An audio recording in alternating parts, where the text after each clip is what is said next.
Hello everyone, how are you? I Digvijay. I welcome you all on our YouTube channel Geoclassic Knowledge and Facts, the Ocean of Knowledge. तो कैसे हैं आप लोग? उम्मीद करता हूँ बहुत अच्छे होंगे और अपनी पढ़ाई जो है एकदम क्रमबद्ध रूप में और बहुत ही सुचारू रूप से कर रहे होंगे। तो उम्मीद करता हूँ आप सभी लोग ऐसा कर रहे होंगे और ज़रूरी है, करना भी चाहिए, क्योंकि अब आपकी परीक्षाएं दिन प्रतिदिन नज़दीक आ रही हैं। तो आज जैसा कि मैंने आपसे वादा किया था कि अब जो है आपसे अगले वीडियो में बहुत ही रुचिकर टॉपिक लेकर आऊँगा, तो उसी तरीके का एक टॉपिक है आज हम लोग पढ़ेंगे mechanism of deserts. Its mean मरुस्थलों की क्रियाविधि। It how to become deserts, मरुस्थलों का निर्माण कैसे होता है, how to create a desert. Understand? Okay, so please आपसे एक रिक्वेस्ट है कि आप लोग वीडियो को लास्ट तक ज़रूर देखें, तभी मेरी बात आप समझ पाएंगे। और जैसा भी लगे आप कमेंट ज़रूर करिएगा, इससे मेरा कॉन्फिडेंस बूस्टअप होता है और मुझे हौसला मिलता है ताकि आपने क्या समझा और क्या देखा। ठीक है, आप ज़रूर बताइएगा कि आपको कैसा लगा ये लेक्चर। उम्मीद करता हूँ आप लोग पूरा देखेंगे। तो चलिए हम लोग स्टार्ट करते हैं अपना लेक्चर आज का। तो जानेंगे सबसे पहले क्रियाविधि होती क्या है, कैसे मैकेनिज्म होती है, मरुस्थलों का निर्माण कैसे होता है।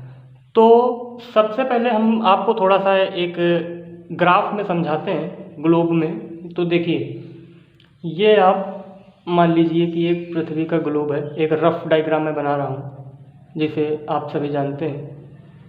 तो ये आपका क्या होता है, 0 डिग्री होता है। इसको क्या बोलते हैं, इक्वेटर, सभी जानते हैं, भूमध्य रेखा है। फिर आप ये जानते हैं ये क्या होती है, 23½ मकर रेखा होती है, यानी ट्रॉपिक ऑफ कैप्रिकॉर्न। सब चीज़ें मैं बता चुका हूँ पहले भी। ये आपकी होती है ट्रॉपिक ऑफ कैंसर, यानी कर्क रेखा। ठीक, यह तो आपको पता है। अब जब और आपसे एक यहाँ पे अगर आप पहुँचोगे, ये 23.5 डिग्री जो है आपकी नॉर्दर्न है, ये 23.5 डिग्री आपकी सदर्न है। ये बीच में आपकी 0 डिग्री है, यानी ये है आपकी मकर रेखा, ये है आपकी कर्क रेखा, बीच में है विषुवत रेखा। समझ गए आप, इक्वेटर, ट्रॉपिक ऑफ कैप्रिकॉर्न और tropic of cancer. Is that clear? Now we are going to discuss ahead. So आप जानते हैं ये जो 0 डिग्री है, आपको सबसे ज़्यादा ज़रूरी बात ये जाननी है कि 0 डिग्री जो है यहाँ पे हमेशा सूर्य की किरणें परपेंडिकुलर पड़ती हैं। मान लीजिए ये आपका सन है, चाहे इधर आप ले लीजिए, इधर जाएंगी तब भी ये सीधे गिरती हैं, इधर जाती हैं तब भी ये सीधे ही आती हैं इसके ऊपर। यानी ये क्या, 90 डिग्री के एंगल पर हमेशा सन की किरणें गिरती रहती हैं। अब जाहिर सी बात है, आप सोचिए, एक अगर फ्राई पैन को आप गैस के बर्नर पे रखोगे, थोड़ी देर गर्म करते हो तो गर्म हो जाता है। तो इसी तरह अगर जब सन की रेस अगर किसी चीज़ पे पड़ती हैं तो जाहिर सी बात वो भी तो हीट करेगा। अब जब ये हीट करेगा तो इस रीजन में क्या होगा कि प्रेशर कम हो जाएगा, प्रेशर कम हो जाएगा और यहाँ से कुछ विंड्स क्रिएट होती हैं, कुछ हवाएं क्रिएट हो जाती हैं यहाँ पे। और इस जो क्षेत्र होता है, ये जो क्षेत्र, अभी मैं इक्वेटर की ही सिर्फ बात कर रहा हूँ, ये मैं सारी लाइन्स अभी आपको रफ कर देता हूँ जो एक्स्ट्रा वाली हैं। ओनली इक्वेटर पे आप चलिए, देखिए ये जो क्षेत्र है ये एक लो प्रेशर जोन का हो जाता है। ये कैसा है, एक लो प्रेशर जोन, यानी निम्न दाब का क्षेत्र है, निम्न दाब क्षेत्र। बात समझ रहे हैं आप? ठीक है।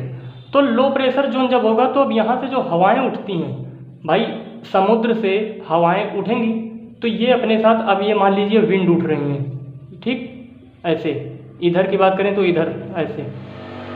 तो अब होगा क्या, ये अपने साथ क्या लेकर उठती हैं, जो हल्की हवाएं होती हैं, जो लाइट विंड्स होती हैं, वो अपने साथ नमी लेकर, मॉइस्चराइज लेकर अपने साथ उठती हैं। इन्हीं का वेपोराइजेशन होता है। वाष्पीकरण आप समझते हैं ना, वाष्पीकरण क्या होता है, जल का ऊपर भाप के रूप में उठना। समझ रहे हैं? ठीक है। तो ये आप उठता है, इसी को आप जब साइंस में पढ़ते कंडेंसेशन होता है, जो पानी समुद्र से उठता है, ऊपर भाप बन जाता है और फिर पानी छोड़ देता है। मैं उसी बात कर रहा हूँ यहाँ पे। तो आप समझिए, लो प्रेशर जोन ये जो उठ बन गया यहाँ पे, इसी को बोलते हैं यहाँ पे जो है अब ये ऊपर जाएंगी हवाएं, और जब ये ऊपर पहुँचती हैं वायुमंडल में, पहली बात तो ये, पहली बात, अब इससे पहले मैं एक चीज़ और बता दूं कि ये जो हवाएं उठती हैं, जो कम वायुदाब के क्षेत्र नीचे क्रिएट हो जाता है, लो प्रेशर जोन, यहाँ से जो हवाएं उठती हैं, इन हवाओं का भी नाम होता है, इन विंड्स का नाम होता है, इनको बोलते हैं संवहनी धाराएं। संवहनी धाराएं, ठीक। अब ये संवहनी धाराएं जो होती हैं तो ये ऊपर जाती हैं, जब ये आपके पहुंच जाती हैं करीब 25-30 डिग्री, यानी जब वायुमंडल में ऊपर जाती हैं 0 डिग्री से ऊपर, तो ये क्या हो जाती हैं कि उच्च वायुदाब की तरफ बढ़ती हैं। अब जब उच्च वायुदाब की तरफ बढ़ती हैं तो वायुमंडल में क्या होता है, ठंडक कुछ होती है। अब जब ठंडक होगी तो ये, यानी जब इनको कोल्ड फीलिंग होने लगेगी तो ये अपनी नमी को क्या करती हैं, वातावरण में जाने के बाद छोड़ देती हैं। यानी ये अपनी जो भी पूरी वाइपराइजेशन हुआ था इनका, जो ये नमी लेकर ऊपर गई थी, तो अब ये सारी नमी अपनी नीचे छोड़ेंगी। अब ये नीचे छोड़ेंगी तो कहाँ गिरेगी इनकी नमी, ये जो हवाएं हैं, अब ये हवाएं नीचे अपनी नमी सब ये छोड़ रही हैं, तो ये सब अपनी ये नीचे छोड़ेंगी, तो ये कहाँ गिरेगी, विषुवत रेखा पर। यानी सारी जो रेन होगी, रेन वो कहाँ होगी, इक्वेटर पर। आप बात समझ गए, यानी भूमध्य रेखा पर बरसात होती है। अब जब भूमध्य रेखा पर सारी बरसात हो जा रही है तो ये वाला क्षेत्र तो यहाँ पे खूब बारिश हो रही है, बात समझ रहे हैं। तो इससे अभी सिर्फ आप एक निष्कर्ष निकला कि बारिश जहाँ होती है वहाँ मरुस्थल तो हो नहीं सकता। अब यहाँ पे बारिश होती है तो मैं इसको थोड़ा सा, और यहाँ पे आपको दिख रहा है, ठीक। जब यहाँ बारिश होगी तो बारिश होने की वजह से यहाँ पे बहुत बड़ी बड़ी नदियों का विकास हुआ है। फॉर एग्जांपल अगर मैं बता दूँ आपको, तो आप अमेजन नदी जानते हैं, यहाँ पे मैं पढ़ा चुका हूँ, अफ्रीका कॉन्टिनेंट में आप पढ़िएगा, अमेजन का पूरा मैंने डिस्क्रिप्शन दिया है, और अमेजन को आप देख लीजिए, आपको पूरा समझ में आ जाएगा अमेजन नदी कैसे निकलती है, क्यों बनती है, उसके कारण क्या है, सारे फैक्ट्स को मैंने डिस्क्राइब किया है। तो अमेजन नदी कहाँ है, वो भी विषुवत रेखा पर है। इधर आओगे आप, कॉन्गो रिवर कहाँ है, वो भी विषुवत रेखा पर है। तो यानी इस तरह की जो बड़ी बड़ी नदियाँ हैं, ये सब कहाँ हैं, ये सब आपके इक्वेटर पर पाई जाती हैं, बात समझ रहे हैं। इस वजह से बारिश तो सबसे ज़्यादा यहाँ होती है, और यहाँ पे घने वन, वर्षों जो बहुत बड़े बड़े वन होते हैं, घने घने जंगल, सदाबहार वन जो होते हैं, यहीं पे पाए जाते हैं। उदाहरण के लिए आप देख लोगे, चाहे यहाँ पे ले लो, आपका ले लो, क्या बोलते हैं, साउथ अमेरिका है, चाहे आप इधर अफ्रीका में ले लो, तो यहाँ पे कांगो वन कितने बड़े बड़े पाए जाते हैं, सबसे ज़्यादा जल विद्युत भी इधर पाया जाता है, सब बता चुका हूँ। और जहाँ बारिश सबसे ज़्यादा होगी वहाँ पे हाइड्रो इलेक्ट्रिक की कैपेसिटी सबसे ज़्यादा क्रिएट होगी, यानी जल विद्युत क्षमता सबसे ज़्यादा बढ़ेगी। तो ये आपको एक बात समझ में आई कि विषुवत रेखा जो होती है, यानी इक्वेटर जो होती है, यहाँ पर मरुस्थल का निर्माण नहीं हो सकता है, बात समझ गए। तो अब कहोगे सर होता कहाँ है, अब उस बारे में हम लोग चर्चा करते हैं कि होता कहाँ पे है। देखिए,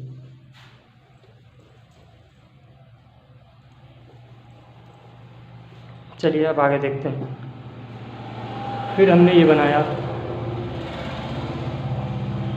क्या हुआ, मार्कर क्यों नहीं चल रहा है, ठीक। तो आप जो है, आप इसमें देखेंगे कि ये जो है आपका 0 डिग्री, तो ये होगा ही, ये 0 डिग्री होगा, ठीक। आपको दिख रहा है, हाँ ठीक दिख रहा होगा, आप समझिए, बस आपको समझने के लिए बना रहा हूँ। 0 डिग्री की बात हमने कर ली। अब जब आप पाओगे 30 से 40 अक्षांश पे, यानी लॉन्गिट्यूड, जब आप 30 to 40 डिग्री चलोगे, चाहे आप नॉर्थ में जाओ या साउथ में जाओ, 30 to 40 डिग्री, तो यहाँ क्या होता है, यहाँ पे पाया जाता है उच्च उपोष्ण वायुदाब का क्षेत्र। कैसा, उच्च उपोष्ण वायुदाब का क्षेत्र। अब उच्च उपोष्ण वायुदाब का क्षेत्र जो है, तो यहाँ पर जो हवाएं होती हैं, इस क्षेत्र से हवाएं ऑटोमेटिक नीचे बैठने का काम करती हैं। हवाएं क्या करती हैं, नीचे बैठने का काम करती हैं। आपको पता होगा, अगर यहाँ इसलिए यहाँ पे क्यों, क्योंकि यहाँ प्रेशर ज़्यादा होता है, और जब वायुदाब क्या है, उच्च उपोष्ण, उच्च मतलब ज़्यादा, मैक्सिमम। अब यहाँ पर जब मैक्सिमम ट्रॉपिकल कन्वर्जन जोन है, आप समझ रहे हैं, तो जहाँ पे हाई प्रेशर जोन है, यानी इसको क्या बोलेंगे, हाई प्रेशर जोन। अब हाई प्रेशर जोन है तो यहाँ पे जो विंड्स हैं वो आपकी नीचे बैठने का प्रयास करती हैं, यानी नीचे फ्लो होंगी। अब जब हवाएं नीचे होंगी तो नीचे बैठने वाली हवाएं कभी भी बारिश नहीं कर सकती हैं, यानी those winds who are fallen on below they are unable to do rain, they can not rain. Understand? Okay, मेरी इंग्लिश इतनी अच्छी नहीं but I am trying to speak English, तो आप समझ सकते हैं, you can understand what I want to collaborate you. Okay, तो ये आपकी जो है हवाएं नीचे बैठती हैं, तो जो नीचे बैठती हैं ये बारिश तो अब नहीं कर सकती हैं, यानी ये रेन आपकी नहीं करेंगी। अब जब ये बारिश नहीं करेंगी तो ये क्षेत्र तो सूखा हो जाएगा 30 से 40 अंश वाला, यानी 30 से 40 डिग्री जो लॉन्गिट्यूड्स होती हैं, अक्षांश रेखाएं जो होती हैं, क्या बोलते हैं इनको, लॉन्गिट्यूड, आप सबको ये चीज़ पता होंगी, अक्षांश रेखाएं।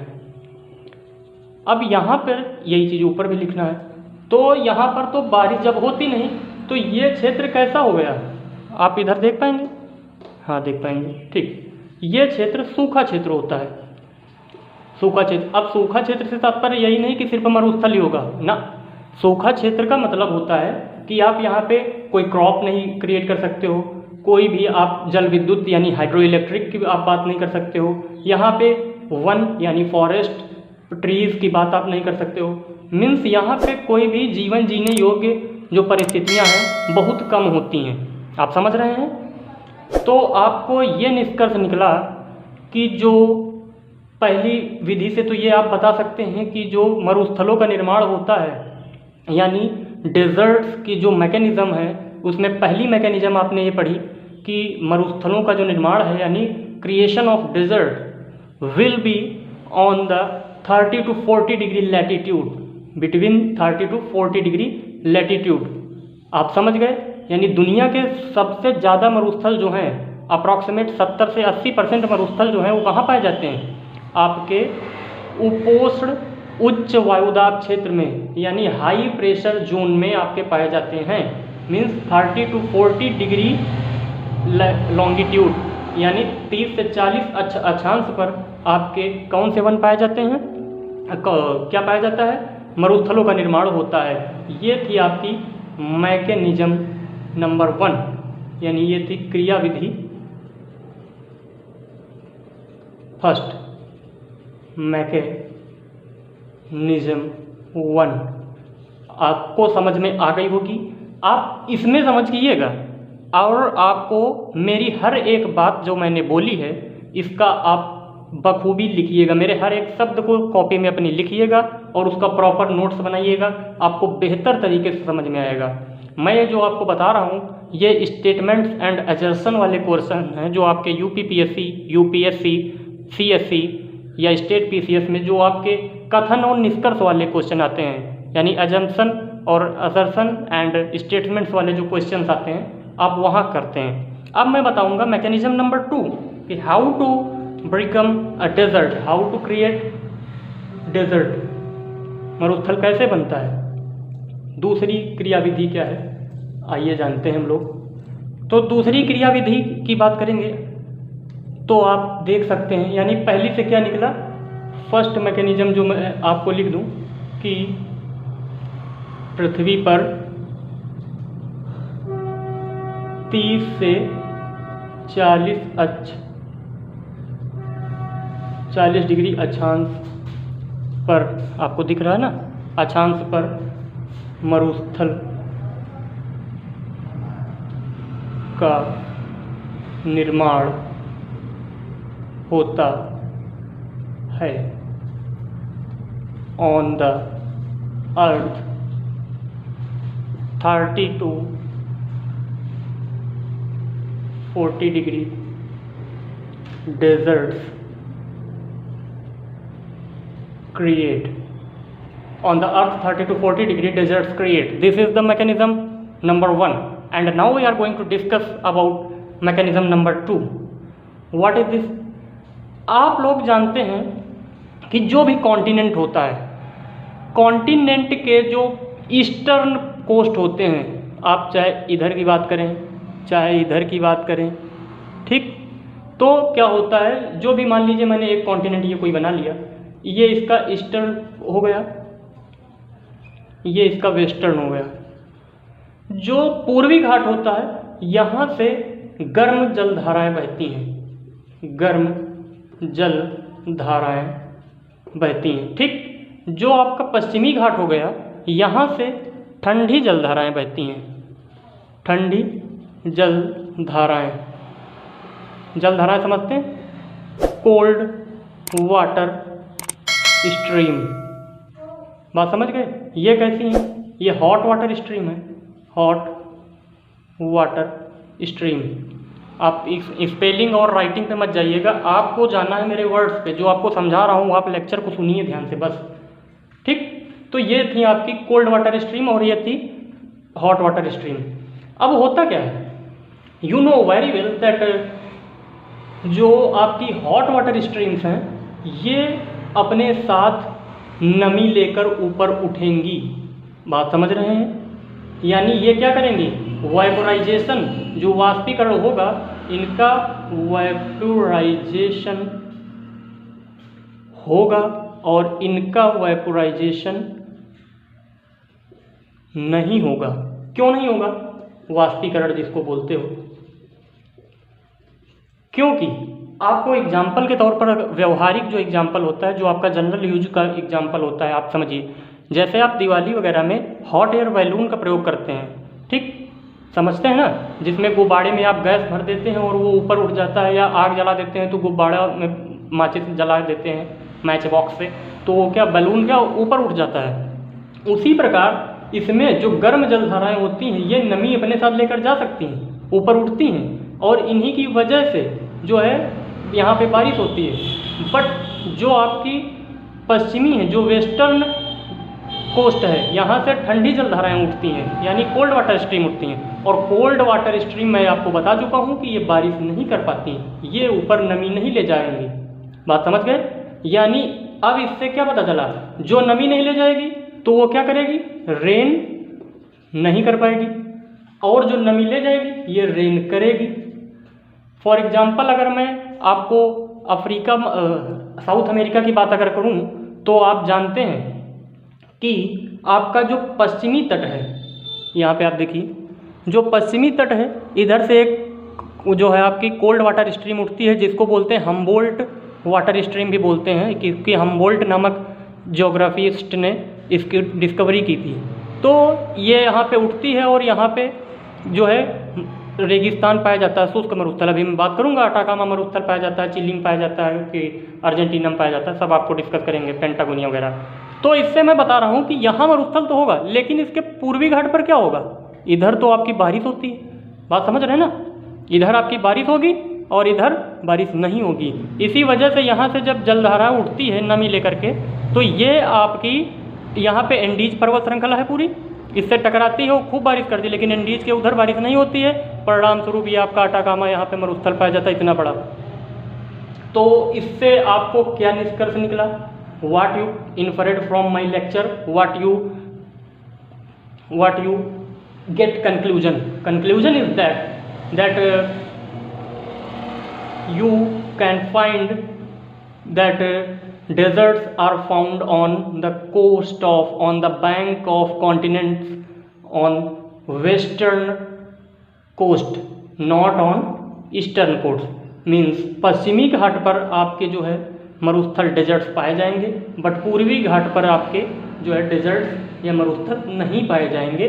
आपने क्रियाविधि समझ ली होगी, आपको मैं पूरी तरीके से समझा चुका हूँ, और अब मैं आपको इसमें दिखाता हूँ। तो दूसरी बात मैं यहाँ पे लिखूँगा, पहले आपको लिख देता हूँ, देखिए वो क्या है, on the earth 30 to 40 degree deserts create. Second ये मैंने निष्कर्ष निकाला है, वो ये है, क्या है वो निष्कर्ष, आप जानिए। वो निष्कर्ष ये है कि आपका जो पश्चिमी घाट होता है, यानी जो पश्चिमी घाट है पर मरुस्थल होगा, पूर्वी पर नहीं, means western on the bank of western coast, on the bank of western continent, deserts are found, not on the bank of eastern, means आप इधर मरुस्थल नहीं पाते हैं और आप पूर्व में पाते हैं, आप पश्चिम में पाते हैं, यानी वेस्टर्न में पाते हैं। अब मैं जो भी निकाला हूँ 30 से 40 अक्षांश पर और महाद्वीपों के पश्चिमी भाग पर मरुस्थलों का निर्माण होता है। यानी मैंने क्या बताया, deserts are found at 30 to 40 degree longitude and on the bank of on the western bank of continents deserts are found. अब देखिए आप, जो ये 0 डिग्री का रीजन होता है ये आपका पाया जाता है, इतने जब जाते हैं तो ये आपका 30 to 40 डिग्री हो गया, 30 to 40 डिग्री। यही आप इधर जाते हैं और आप देख पा रहे हैं कि सारे मरुस्थल इसी क्षेत्र में तो पाए जा रहे हैं, देख रहे हैं ना। क्या इसके नीचे या ऊपर कहीं पाया जाता, क्या यहाँ मरुस्थल है, यहाँ मरुस्थल है, नहीं है ना। क्या यहाँ नीचे मरुस्थल है, नहीं है। एक ये पेंटागोनिया है तो सिर्फ यहीं तक महाद्वीप नहीं है। महाद्वीप आपका मतलब जो नीचे भी हैं, आपकी भूमि यहाँ तक भी पाई जाती है। वो आपको मेरे मैप में कुछ छोटा दिख रहा होगा, इसकी वजह से आप मत समझिए कि यहीं तक है आपको। तो मेरा कहने का मतलब है 30 to 40 डिग्री की जो रेंज होती है इसी के बीच में और महाद्वीपों के पश्चिमी तटों पर पाया जाता है डेजर्ट। आई थिंक मैं कंप्लीट कर चुका हूँ, आपको जो है समझा चुका हूँ पूरी मैकेनिज्म। तो आज से आप समझ गए कि मरुस्थल कहाँ पाए जाएंगे। तो इससे यह निष्कर्ष निकला कि टोटल जितने भी डेजर्ट्स हैं, टोटल डेजर्ट्स से approx 70 to 80% found on western bank. पूरी बात आपको समझ में आ गई है। अब हम लोग कुछ महत्वपूर्ण मरुस्थलों की भी बात कर लेते हैं। तो ये तो आपके लिए 2 मिनट का काम है, अब आप समझेंगे। अब आपको याद नहीं करना पड़ेगा, बस आप देखेंगे और आपको बस नाम थोड़ा सा पढ़ना पड़ेगा, बाकी कोई दिक्कत नहीं है, ठीक है। तो सबसे पहले हम लोग बात करेंगे कहाँ का मरुस्थल, गोबी रेगिस्तान की बात कर लें। ये आपका है, इसका नाम है गोबी रेगिस्तान। गोबी कहाँ है, गोबी डेजर्ट्स। ये कहाँ है, ये 2 देशों में है, ये चाइना में है और मंगोलिया में है। मंगोलिया, बात समझ गए। इधर थोड़ा सा चाइना का हिस्सा लग जाता है, ये मंगोलिया का हिस्सा लग जाता है, यानी ये कंप्लीट हो गया, ठीक। नेक्स्ट आपसे बात करते हैं, ये पड़ता है तकलामाकन मरुस्थल। तकलामाकन क्या है, इसका नाम बताते हैं, तकलामाकन। जो तकलामाकन ये टोटली चाइना में ही है, बात समझ रहे हैं, चाइना में है। यहाँ क्या है, ये आपका हिमालय है, हिमालय के बाद तिब्बत का पठार है, तिब्बत का पठार के ऊपर ये आपका पड़ जाता है तकलामाकन। तकलामाकन में क्या है, तकलामाकन जो है मरुस्थल, ये पूरा चाइना में ही आता है। आपको ये डेजर्ट्स क्लियर हो गए। आगे हम लोग बात करते हैं, आगे बात करेंगे अब यहाँ से आके फिर इंडिया में चलते हैं। इंडिया में एक मरुस्थल आपको पढ़ना है, थार मरुस्थल। ये रहा आपका थार मरुस्थल।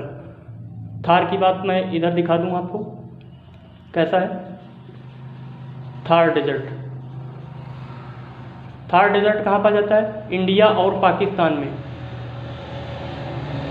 भारत में कहाँ है, राजस्थान में मान लीजिए 90% है, थोड़ा सा 10% अगर की बात करें तो वो गुजरात में पाया जाता है। बात समझ गए आप, यानी गुजरात और राजस्थान में। आपको एक बात बता दूं जो कि काफ़ी महत्वपूर्ण है कि विश्व में सबसे ज़्यादा वर्ल्ड में पॉपुलेशन डेंसिटी मीन्स जनसंख्या घनत्व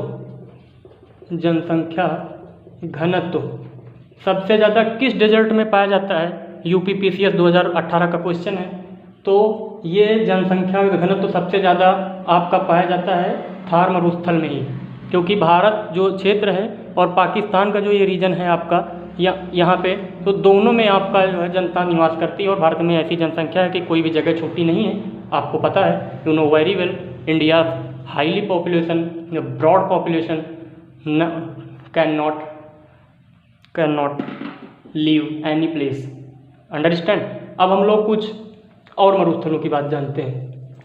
तो अब हम बात करेंगे, जब आप भारत के इधर और आगे बढ़ते हैं तो यहाँ पे जब आप जाते हैं, अब ये आप देखेंगे, पहले मैं ऊपर की बात कर लेता हूँ। तो देखिए, ये आपका पड़ता है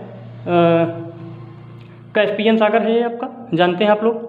कैस्पियन सागर के पूर्व में जो है और यूराल पर्वत के पश्चिम में, ठीक। यहाँ पे आप दो चीज़ें देखते हैं, या यूराल पर्वत तो ऊपर ही है, आप नीचे देखिए। कैस्पियन सागर के पूर्व में एक ये डेजर्ट पाया जाता है और एक आपका पाया जाता है नीचे वाला। तो जो पहले ऊपर वाला है ये कहाँ पे है? ये उज्बेकिस्तान में है। उज्बेकिस्तान में कौन सा है? काइजिलकुम नाम आपको लिखा है, काइजिलकुम मरुस्थल, जो आप तुर्कमेनिस्तान में पाया जाता है। उज्बेकिस्तान के दक्षिण में तुर्कमेनिस्तान में पाया जाता है काराकुलम, यानी काराकुलम तुर्कमेनिस्तान में और काइजिलकुम उज्बेकिस्तान में। आप समझ गए? हिंदी में अगर लिखना कहिए तो ये काइजिलकुम है, काइजिलकुम। और ये आपका जो है डेजर्ट, इसको बोलते हैं जो है आपका काराकुलम। आई थिंक आपको दोनों नाम पता हो गए होंगे। अब आगे हम लोग बात करते हैं। देखिए, ये जब आप नीचे उतरोगे, क्या कैस्पियन सागर के दक्षिण में जो है एक देश पड़ता है यहाँ पे, इसका नाम क्या है? ईरान। ईरान में दो पाए जाते हैं आपके मरुस्थल, जिनका नाम क्या है? तो ईरान के जो मरुस्थल हैं इनके नाम हैं दस्त-ए-लुट और दस्त-ए-कबीर। ये है दस्त-ए-लुट और दस्त-ए-कबीर। मैं नाम इधर लिख देता हूँ, दस्त-ए-लुट ये एक है और दूसरा है दस्त-ए-कबीर। बात समझ गए? तो ये हैं, ये कौन सा देश है यहाँ? ईरान। कैस्पियन सागर के दक्षिण में बसा हुआ देश कौन सा है? ईरान देश है। ये कैस्पियन सागर, ये दक्षिण में ईरान देश। ईरान के दक्षिण पूर्व में जाएंगे या अरब का प्रायद्वीप पड़ता है, ये लाल सागर है आपका, या अफ्रीका है। अफ्रीका के उत्तर पूर्व में लाल सागर के उत्तर पूर्व में दुनिया का सबसे बड़ा प्रायद्वीप अरब का प्रायद्वीप। चूँकि आप जानते हैं अरब का प्रायद्वीप तो पूरा मरुस्थली है ही है, पूरा सूखा क्षेत्र है। यहाँ पे ये आपका पूरा अरब का प्रायद्वीप, यहाँ पे 3 मरुस्थल पाए जाते हैं। कौन कौन से पाए जाते हैं? पहला, दूसरा, तीसरा। नाफूद, और नाफूद के बाद हमद, हमद के बाद रब अल खाली, रब अल खाली। नाफूद, हमद और आपको समझ में आ रही राइटिंग? हमद और रब अल खाली। मैं लिख देता हूँ अलग से, हमद और रब अल खाली, ठीक। नाफूद, हमद, रब अल खाली ये पाए जाते हैं। मैं थोड़ा सा अगर इसके बारे में बता दूं, चूँकि ये मरुस्थली है तो आपको मैं हालांकि पहले भी बता चुका हूँ जब मैं पढ़ा रहा था एशिया। तो ये शुष्क क्षेत्र है, यहाँ पे पेट्रोलियम सबसे ज़्यादा पाया जाता है। ये जान लीजिए आप, ये जितना हम लोगों के यहाँ पानी की कीमत है उस तरह वहाँ पेट्रोल की कीमत है। वहाँ की भूमि के नीचे पेट्रोल ही पेट्रोल है। चावल होता नहीं है, हम लोग चावल इनको देते हैं और यहाँ से हम पेट्रोल लेते हैं। दुनिया में दूसरे नंबर पे सबसे ज़्यादा पेट्रोल सऊदी अरब में ही होता है, और अरब के प्रायद्वीप में सबसे बड़ा देश अरब का जो है सऊदी अरब है। दूसरा है UAE, जो कि इसका छोटा भाई कहा जाता है। तो आप जानते हैं ना, ये सब चीज़ें आपको मैं एशिया में पढ़ा चुका हूँ, एशिया कॉन्टिनेंट में आप पढ़िए। चलिए हम आगे बात करते हैं। आगे बात करेंगे अब अफ्रीका में। अफ्रीका में जो उत्तरी अफ्रीका है, नॉर्दर्न अफ्रीका, ये वाला, यहाँ पे आप सबको पता है, छोटे बच्चों को भी पता है, सहारा मरुस्थल पाया जाता है। कौन सा? सहारा मरुस्थल, सहारा डेजर्ट, सहारा है, you no it very well. लेकिन सहारा में भी 2 मरुस्थल पाए जाते हैं। जो इसका पूर्वी वाला है इसको बोलते हैं नूबियन, और यहाँ पे एक लीबिया देश भी पाया जाता है इसके अंदर। तो लीबिया का मरुस्थल कौन कौन से? 2 नाम भी लिखे हैं, ये लिखा है नूबियन, ये लिखा है लीबिया। हिंदी में अगर लिख दूँ, नूबियन और लीबिया, ये दोनों सहारा के ही पार्ट हैं। आपको क्लियर? अब हम बात करेंगे, आगे चलते हैं, आगे इधर बात करेंगे अटाकामा में चलते हैं, मतलब अटाकामा सॉरी, साउथ अमेरिका में। तो साउथ अमेरिका में भी आपके जो पाए जाते हैं वो पश्चिमी घाट पे पाए जाते हैं। ये आपका एंडीज पर्वत श्रृंखला है, ये आप जानते हैं पूरी। बन पा रही है मेरे से? ठीक, देखो काफ़ी दूर से बनाना पड़ रहा है। देखिए तो एंडीज पे मैं बता चुका हूँ, बारिश होती है, यहाँ से अमेजन नदी निकलती है। आप अमेजन कॉन्सेप्ट पढ़िए, इसके पीछे का क्षेत्र सूखा है। तो ये चिली देश पूरा ऐसे विस्तृत है, ऐसे ऐसे बॉर्डर के एकदम लाइन से। चिली में पाया जाता है अटाकामा मरुस्थल, जो कि साउथ अमेरिका का सबसे बड़ा मरुस्थल है। ये मैंने नाम भी लिख दिया है। इधर जलधारा बहती है, हम्बोल्ट की जलधारा, जो कि ठंडी जलधारा है। और अटाकामा मरुस्थल जो है पूरे साउथ अमेरिका का सबसे बड़ा मरुस्थल है। अटाकामा मरुस्थल में एक पाया जाता है स्थान जिसका नाम है अरिका। अरिका इंग्लिश में बोलते हैं अरिका। ये विश्व का सबसे शुष्कतम स्थल है। क्या? वर्ल्ड, यहाँ पे दिख जाएगा आपको, दिख जाएगा, वर्ल्ड ड्राइएस्ट प्लेस अरिका। कहाँ है? उत्तरी चिली में, नॉर्दर्न चिली, नॉर्दर्न चिली में पाया जाता है। और किसमें है? ये भी अटाकामा मरुस्थल के अंतर्गत ही आता है। आपको क्लियर हो गई बात? फिर इसके बाद आप आओगे नीचे, थोड़ा सा उतरोगे, अर्जेंटीना। हालांकि ये सब बातें जो है मैं अफ्रीका कॉन्टिनेंट जब पढ़ाया हूँ तब आपको पूरी बताया हूँ, पूरे डिटेल में बताया हूँ, आप वहाँ से भी पढ़िए। आज तो मेरा मोटिव था आपको मैकेनिज्म समझाना कि कैसे डेजर्ट बनता है, ताकि आपको कभी दिक्कत ही ना पड़े डेजर्ट पहचानने में, कहाँ होगा कहाँ नहीं होगा। और मेरा बेसिकली 2-3 क्वेश्चन क्लियर कराने थे जो UPPSC में आते हैं और UPSC में आते हैं, स्टेट PCS में, कि जो आपकी क्रिया विधि से संबंधित होते हैं, जो स्टेटमेंट्स और एजम्पशंस पे आते हैं, कथन निष्कर्ष वाले। बाकी तो ये आप कॉपी में भी याद कर सकते हैं। एटलस आप देखिए, पूरा मानचित्र मेरा जो है सही नहीं बना है मैप, बट आप एटलस में देखिए, वहाँ सब कुछ एकदम सटीक दिखाया गया है कि 30 से 40 अंश अक्षांश पर 30 से 40 degree, 30 to 40 degree longitude, and on the bank of the continents, western bank of the continents, यहीं पे डेजर्ट्स पाए जाते हैं। बात कर लेता हूँ अमेरिका के भी। अमेरिका में भी 2 पाए जाते हैं। एक पाया जाता है ग्रेट बेसिन, जो कि आपका पूरी तरह USA में है। क्या नाम है? नाम देखिए, मार्कर ही नहीं चलता कभी कभी। ग्रेट बेसिन, ये पूरे टोटली USA में है। इसी के नीचे एक पाया जाता है सोनोरन।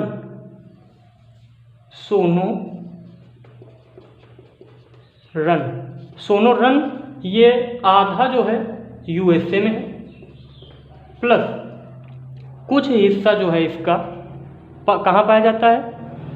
साउथ कैलिफोर्निया में, दक्षिणी कैलिफोर्निया में, और कुछ हिस्सा पाया जाता है मैक्सिको में। मैक्सिको एंड साउथ कैलिफोर्निया मैं आपको दिखाता हूँ। देखिए ये आपका जो बॉर्डर है, इधर का कुछ हिस्सा ये आपका साउथ कैलिफोर्निया पड़ता है, दक्षिणी कैलिफोर्निया, और ये मैक्सिको में आ जाता है सीमा। ये आप बॉर्डर देख पा रहे हैं? तो ये मैक्सिको में है, आधा हिस्सा, आधे में थोड़ा सा मैक्सिको में है, थोड़ा आपका साउथ कैलिफोर्निया में है, और जो थोड़ा सा है आपका आधा वो USA में है। वहीं आपका ग्रेट बेसिन जो है ये टोटली आपका यहाँ पे है, और ये आपका क्या है? सैन फ्रांसिस्को है इधर आप में, और सैन फ्रांसिस्को के पूर्व में ही आपका पाया जाता है कौन सा मरुस्थल? Great basin. तो ये रहा आज का पूरा लेक्चर, जो मैंने आपको कम्प्लीटली समझा दिया, पूरी मैकेनिज्म आपको बता डाली। अब क्या आप मेरे से संतुष्ट हैं? क्या आपको जो बताया गया है आज ये पूरा लेक्चर आपको समझ में आ गया है? तो आपसे आज मैं हाथ जोड़ कर ये रिक्वेस्ट करूँगा, रिक्वेस्ट है मेरी कि आप लोगों को अगर ये अच्छा लगता है तो आप प्लीज़ इसको शेयर करिए, शेयर शेयर शेयर,